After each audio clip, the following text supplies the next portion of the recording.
The silence of an empty house is loud after one has lost a loved one. One such story belonged to 58-year-old Jane Alexander.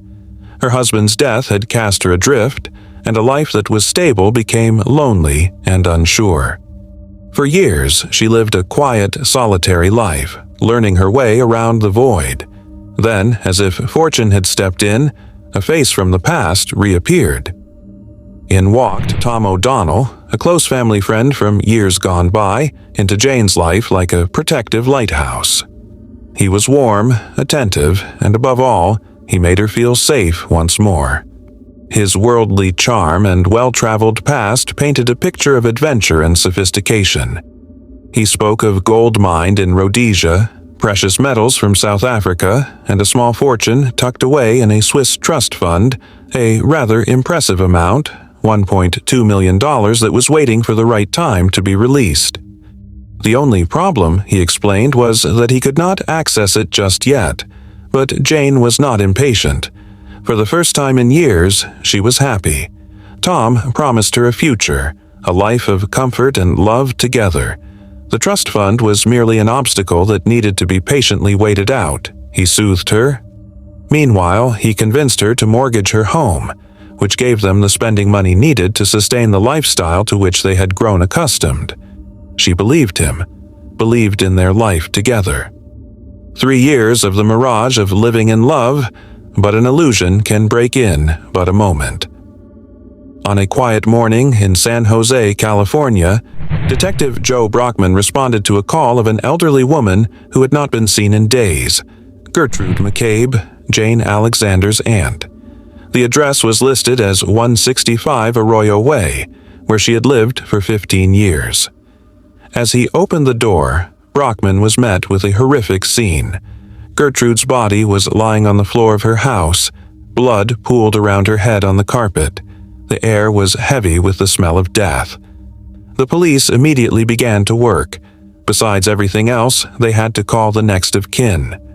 And at the beginning of the afternoon, this call came in. At 2:15 p.m., Jane Alexander answered the phone. "I'm terribly sorry," the voice on the other end said. "Your aunt has been the victim of a homicide." The words struck Jane like a bolt of lightning, but the next sentence unsettled her even more. "Mrs. Alexander, what is your income?" She paused, glancing at Tom, who sat beside her. Quiet, confused, she replied, "Oh, well. Tom handles all the finances in the house." What she did not know was, just about the same moment that suspicion fell to his account. And then there was Tom O'Donnell, a man with the gift of tongues, and he kept on telling his tale to detectives just as he had been to Jane for many years, a rich man unable to access money. The investigation brought nothing conclusive out, yet detectives weren't finished. Next month, it asked for a bit more. Detectives called on Jane and Tom to visit the station, wanting to lift prints off their fingertips. Jane felt insulted. "I couldn't believe they were asking me this," she later recalled. "Why now? Why hadn't they done this months ago?" Reluctantly, she agreed. At the station, detectives presented her with a small but telling piece of evidence, a crumpled tissue stained with blood and lipstick. "Can you identify this lipstick?" they asked. Jane barely glanced at it before nodding. "That's my lipstick." What she didn't yet know was where the tissue had been found, right next to her aunt's lifeless body. Almost a year passed. 10 months after her aunt's murder, Jane was still waiting for her inheritance, believing that once the estate settled, she and Tom would finally be free of financial worries. They made plans for a vacation overseas, something to celebrate their fresh start. To cover the costs, Jane took out $10,000 on credit and handed it over to Tom in trust to arrange. When she returned to her home after 2 days, she found her house empty. Tom and the money were gone. The letter arrived within 2 days. "They have been watching us for some time," Tom wrote. "They know our routines well." He said he had no choice but to run. His life and Jane's were in danger. To not harm her, he had to leave. "I cried," Jane said later. His life was at risk too. He had no choice. Something inside, however, snapped. She picked up the phone and called police despite his pleading letter. What investigators found next gave a chill to the case. Tom O'Donnell wasn't just a liar, he was a seasoned con man. He had done this before. He preyed on single women, widows, one detective said. He'd win their trust, then drain them financially. She had unknowingly financed his high-rolling lifestyle for 3 years, including blowing upwards of $200,000 he had convinced her to take out on a mortgage. And when the money ran out, another source came through: Gertrude McCabe's estate. Detectives now believed he murdered Jane's aunt, knowing her death would make Jane heir to money he would be in control of. They implored Jane to press fraud charges against him, but she would not. She simply could not accept that the man she loved was nothing more than a thief. But then, in December 1985, detectives revealed the final damning piece of evidence in the tissue. It had been found beside her aunt's body. Jane's stomach did flip. She knew exactly how it had gotten there. She was in the habit of giving Tom a peck on the cheek. He, in turn, was in the habit of wiping off the lipstick with a tissue and stuffing it into his pocket. The revelation had hit her like a train. "Tom was there," she whispered. "Tom did it." On February 8, 1985, Tom O'Donnell was found in Las Vegas, Nevada. The city of deception had become his hiding place. He was arrested and returned to California, where he would face trial for fraud. After 10 days in court, the jury found him guilty. He received a 4-year sentence, of which he spent 18 months. But detectives weren't finished with him. When he was released, cold case investigators rechecked his alibi. Tom said he had flown to Burbank, rented a car, and driven to Las Vegas. But when detectives traced the mileage, their findings were unmistakable. The rental car had been driven 669 miles, exactly the distance from Burbank to Gertrude McCabe's home and back. Still, not enough to charge him with murder. Not yet. Years passed. In July 1995, Deputy District Attorney Joyce Allegro took over the case. She reread every document, every record, and then she spotted it. 2 phone calls. The first, one day before Gertrude's body was discovered, to Tom's nephew, whom he was indebted to for $115,000. The second, after the body had been discovered, to Jane's son and daughter-in-law, revealing details of the murder that the police had not made public. He knew too much. On December 20th, a warrant was issued for Tom O'Donnell's arrest. 5 years and 26 courtroom delays later, he finally went to trial. The jury listened. The evidence was overwhelming. The verdict: guilty. Sentenced to 25 years to life, the conman finally faced justice. It was a truth unraveling painfully. The man she loved had leached off her, stolen from her, and, worst of all, murdered her flesh and blood. What had started as the story of their love and their trust ended with betrayal and a loss. No fortune, no adventure, but just a big con, crime, and, finally, the killer caught. After Tom O'Donnell had been condemned to 25 years to life, Jane Alexander tried to gather the pieces of her life. The trial, which had exposed her lover as a liar and a murderer, had made her financially as well as emotionally bankrupt. A storm cloud of betrayal hung over her head, and though justice had been served, she couldn't help but feel that there was more to the story, that there were loose ends that refused to stay tied. The years after Tom's conviction passed, yet Jane could not seem to get her life together, since some strange happenings would not allow her to. Anonymous calls, mysterious letters, and even a break-in at her modest apartment kept the fear alive. Was it Tom orchestrating something from behind bars? Or, worse yet, was he not alone after all? The about-face came in the form of new evidence sent detectives who once thought the case was closed in another about-face. A storage unit in Las Vegas, rented under an alias, went months without its rent being paid, and when its contents were sold at auction, the buyer found old records, money, and, most ominously of all, letters signed with the initial T.O. But it wasn't Tom. The letters inferred another accomplice who had assisted Tom in the covering up, Yet somebody out there knew some things that not even the police did. The questions now that detectives reopened their case: who else had their strings pulled? Was Jane in any further danger? And as investigators sifted through the documents in the storage unit in Las Vegas, one name kept surfacing: Richard Langley. The letters, though vague, suggested an old friend of Tom's, one who had ties to his old schemes. The now retired consultant, Detective Joe Brockman, was called in, still haunted by the case. As he sifted through the letters, his gut told him what every seasoned investigator dreads: Tom O'Donnell had not acted alone. Although Langley wasn't investigated at first, an in-depth investigation into his past yielded a surprising bombshell. He was in San Jose when Gertrude McCabe was murdered. If that wasn't weird enough, detectives discovered he visited Tom multiple times in prison under an assumed name. Armed with this new lead, detectives obtained a warrant to search known residences of Langley. What they found ran ice through their veins. In the dusty old apartment in Reno, Nevada, locked inside a metal filing cabinet were records of every window, every vulnerable woman Tom O'Donnell had ever targeted. The files contained everything from personal details on their financial resources and family history to even psychological notes on their personalities.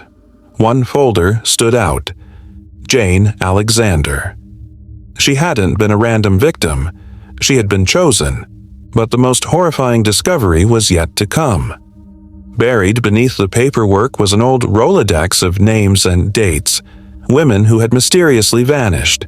Some were written off as suicides, others as unexplained disappearances, but now detectives feared they were looking at a serial operation. Had Tom and Langley been doing this for years? And more important, was Jane supposed to be next? Authorities managed to reach Jane, who was shocked by their new findings. The years since Tom's trial had been an uphill climb, but she finally found some semblance of peace. That peace was shattered as detectives let her know that Langley might be on the run, and, more importantly, that he may be looking for her. She wasn't the only widow Langley had tracked. He had kept the con going long after Tom's arrest, preying on vulnerable women in California, Arizona, and Nevada. But why all these exhaustive files? And why was Jane's file updated as recently as 6 months ago? Then came the final, most terrifying revelation. Detectives pulled old flight records and credit card transactions, finding Langley had been in her city just a few months prior. Had he been watching her? Planning something? With renewed urgency, detectives launched a multi-state search. In his late 60s now, the master of disguise used multiple identities to avoid apprehension, but his arrogance would be his downfalls. A former victim, Lillian Vaughn, 72, of Arizona, who recognized his face from an FBI bulletin, recalled how he introduced himself as James Carter, a retired oil tycoon who promised her a life of riches. He disappeared after convincing her to wire $30,000 overseas. This time, though, she had something precious: a phone number. The number was traced to a burner phone, but using cell tower triangulation, agents pinned a location: some dingy motel in Sacramento, California. A SWAT team moved in. Inside the dingy motel room, they found Langley and something far more sinister. Pinned to the wall, like some sort of twisted shrine, were photos of Jane Alexander. Some recent, some old, notes scribbled in the margins. A detailed plan of her daily routine. He had been waiting, watching. Langley was arrested without incident. He did manage to wear a smirk and utter some chilling words during his last moments of freedom. Took you long enough, but you still don't know everything. Shaken, yet relieved, Jane felt this was over, finally. Yet, the deeper investigators delved, the more they found Langley had one final clue left behind: a cryptic ledger with initials and dollar amounts. One entry leaped out: T.O. 500K, complete. Detectives realized with horror what that meant. Someone had collected $500,000 after the conviction of Tom O'Donnell. The big question: who else was in on this conspiracy? And had they really found them all the participants in the widow's betrayal? With Richard Langley behind bars, there were more questions than answers from detectives. Who else had been involved? What did TO-500K-complete really mean?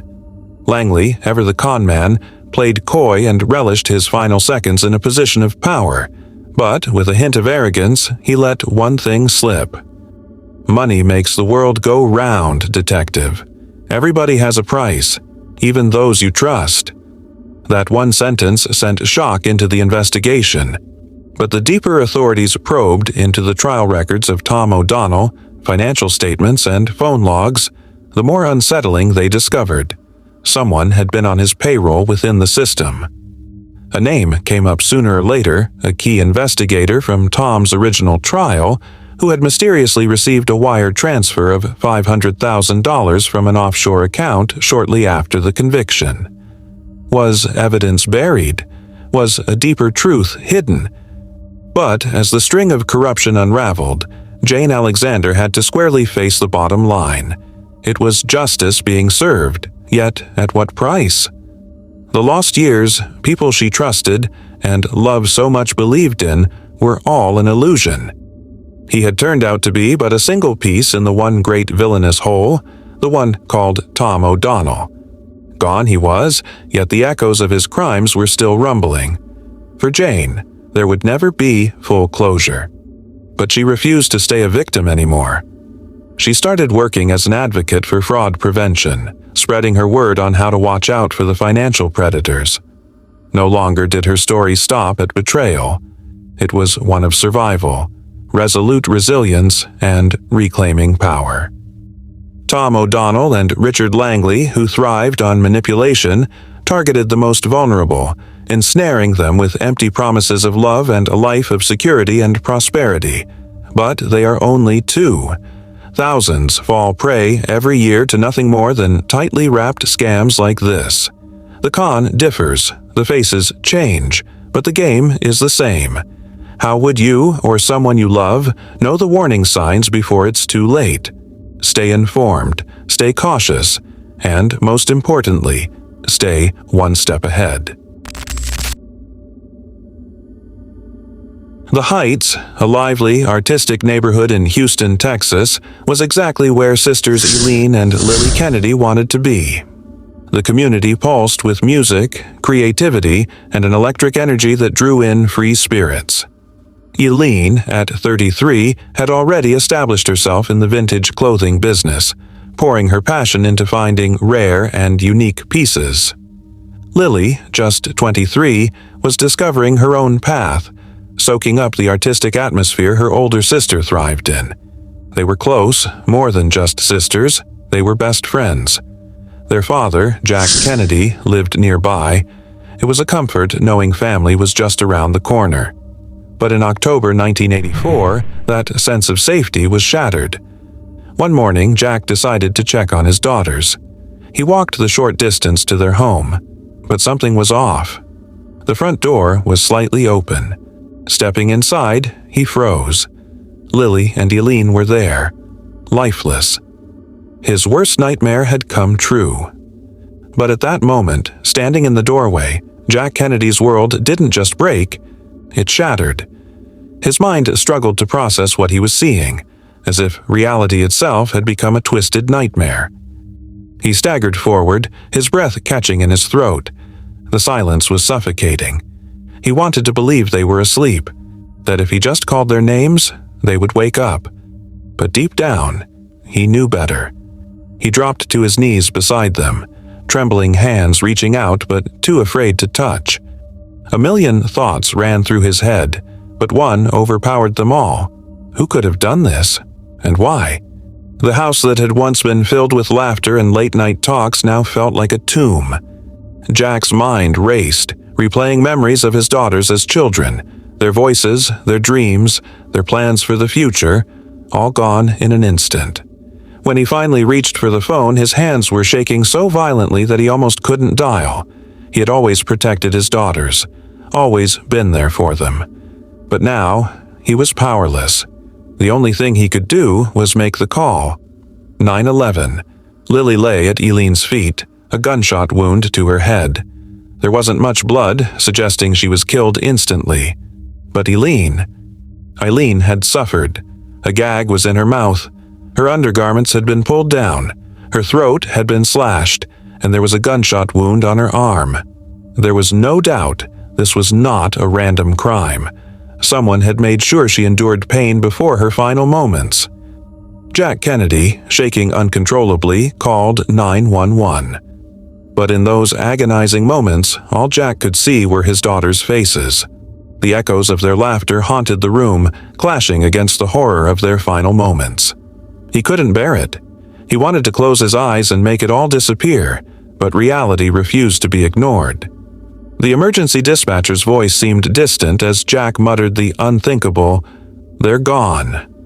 His voice cracked, the weight of those words suffocating him. The police arrived swiftly, their presence breaking the eerie stillness of the house. Officers moved carefully through the crime scene, but even seasoned detectives struggled to keep their composure. The brutality of the attack was deeply personal. Whoever did this had made sure Eileen suffered before she died. A lead investigator noted the lack of forced entry. The sisters had likely known their killer. That realization sent a chill down their spines. Why had someone done this? And why had they made Eileen suffer? As the investigation began, friends and family spoke about the vibrant lives the Kennedy sisters had led. Eileen had a deep love for fashion and the arts. She owned a vintage clothing store and was known for her sharp eye in curating one-of-a-kind outfits. She loved live music, often walking to nearby clubs to soak in the nightlife. Lily, younger and full of energy, looked up to her sister, admiring her independence and success. But beneath the bright lights of the Houston art scene, there was a darker side. Some in the vintage clothing business were involved in drug dealing, particularly cocaine. Eileen wasn't known to be involved, but she had associates who were. Investigators started looking into that world. Police questioned everyone they could. Rumors swirled. Some believed the killer was someone Eileen had wronged. Others thought Lily was merely collateral damage, used to torment Eileen further before her death. One theory gained traction. Eileen's ex-boyfriend had been involved in stealing drugs. Had someone come looking for revenge? But weeks passed. Then months. Then years. The case went cold. And as the seasons changed, so did the hope of finding justice. Detectives moved on to other cases, leads dried up, and witnesses disappeared into the shadows. The once bustling investigation board, filled with names and photographs, slowly collected dust. Each passing day was another reminder to the Kennedy family that the world was forgetting Eileen and Lily. Jack Kennedy refused to let that happen. He kept their memory alive in every conversation, every tearful holiday, every moment when the absence of his daughters became unbearable. He still visited their old house sometimes, standing at the doorstep, staring at the place where their laughter used to echo. Jackie Elliott, their niece, was just a child when her aunts were murdered. But as she grew older, the weight of their unsolved case settled on her shoulders. She read every article, spoke to anyone who remembered them, and vowed that one day she would find answers. The family never stopped asking, who did this? But for 3 decades, no one had an answer. For 3 decades, the Kennedy family lived with unanswered questions. The brutal nature of the crime haunted them. They feared the murderer was still out there, walking free. Eileen and Lily had been robbed of their futures, and justice seemed out of reach. Then, in 2014, the Houston Police Department's cold case unit took another look. Evidence had been collected back in 1984, fluids from Eileen's body, but back then, forensic technology was limited. Now, there was hope. A DNA profile was developed and entered into the national database, but there was no match. And just like that, hope slipped away again. Jackie Elliott had allowed herself to believe, just for a moment, that this would be the breakthrough they needed, that after years of heartbreak, they would finally have a name. But the silence from the database was deafening. Still, something had shifted. The case was no longer buried under decades of neglect. Investigators were looking again, asking questions, combing through old files. The family clung to that momentum. Then, an unexpected phone call changed everything. A man serving a long prison sentence came forward, claiming he had information. He wanted to make a deal. And the name he gave, Edmund Deegan, sent chills down their spines. Then, the case took an unexpected turn. A man serving a long prison sentence came forward, claiming he had information. He wanted to make a deal. He mentioned the Kennedy sisters. And he named a killer, Edmund Deegan. Detectives dug into Deegan's past. He had been involved in the vintage clothing business, one of Eileen's competitors. More than that, Eileen's own brother recognized the name. Deegan wasn't just some stranger. He was someone Eileen had known. The Houston Police Department tracked him down and questioned him. Deegan denied everything. "I promise you, I did not kill anyone," he said. But when asked to provide a DNA sample, his options were limited. Refusing would only make him look more guilty. He complied. And then the results came in. It was him. The truth was no longer hidden in whispers or speculation. The cold case detectives had their answer, but it was bittersweet. 30 years too late. 30 years of birthdays missed, memories stolen, and a family left in the dark. Jack Kennedy sat in silence when he heard the news. He should have felt relief. He should have felt some kind of victory. But all he felt was exhaustion. His daughters were still gone, and no revelation could change that. Still, one question remained. Would this monster finally pay for what he had done? On December 26, 2014, forensic analysts confirmed the match. Deegan's DNA was found on Eileen's body. After 30 years, the truth was finally coming to light. The Kennedy family was both relieved and frustrated. They finally had a name. But the legal battle was just beginning. The prosecution faced a difficult case. While they had DNA evidence linking Deegan to Eileen, there was nothing directly tying him to Lily's murder. Without stronger evidence, they had to make a difficult choice. They struck a plea deal. But justice, as the Kennedy family would soon learn, was not about what was right. It was about what was possible. Jackie Elliott felt sick when she heard the details. The man who had tortured and murdered her aunt would not face the full weight of the law. There would be no long trial where the family could stare him down in court. No powerful statement that would expose the depth of his cruelty. Instead, there was only a quiet, procedural agreement. Edmund Deegan pleaded guilty to the murder of Eileen Kennedy. The rape charges were dropped. And Lily, she wasn't even mentioned in the conviction. Jackie felt the anger rise in her throat.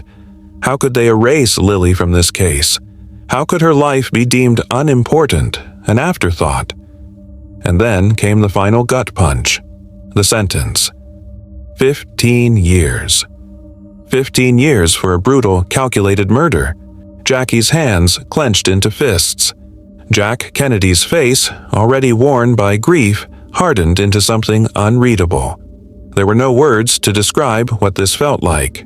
And then the news got worse. Due to a Texas law from the 1980s, Deegan was eligible for automatic release after serving just 6 years. 6 years for a crime that had devastated an entire family. Jack Kennedy, the sister's father, was left with nothing but anger. "Really? 6 years?" he asked. "For such a violent, disgusting act?" For the Kennedy family, there was no closure. Justice had been a hollow promise. Deegan walked free, and the memory of Eileen and Lily, two vibrant young women whose futures had been stolen, was a reminder of a system that had failed them. The reality was almost too cruel to comprehend. Jackie Elliott sat in stunned silence when she heard the news.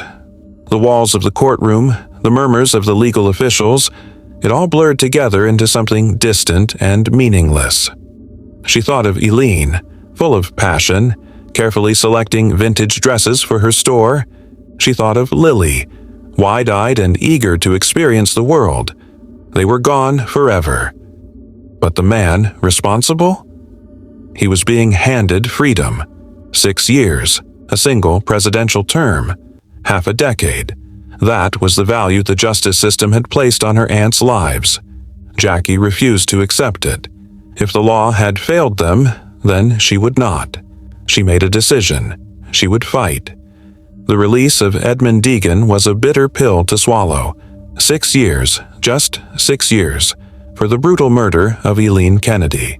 The Kennedy family had already endured the pain of losing their daughters in the most horrific way imaginable. And now they had to live with the fact that the man responsible was free. Jack Kennedy, now much older, carried the weight of his daughter's murders every single day. The grief never left. Jackie Elliott, their niece, took up the fight, determined to keep Eileen and Lily's story alive. But what about Deegan? Where was he now? And, more importantly, was he still a danger? Jackie couldn't shake the feeling that this wasn't over. She had spent years looking into his history, his movements, his connections.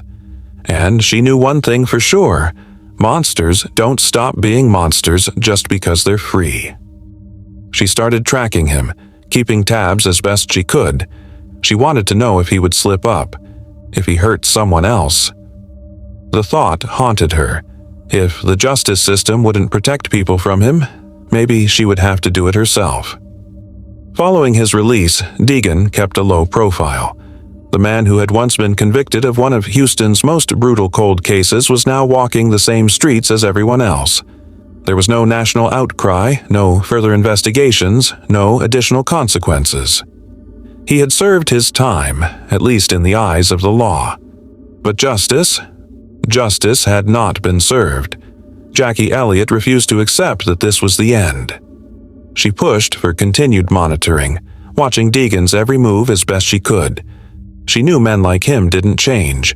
She feared for the safety of others. Would he kill again?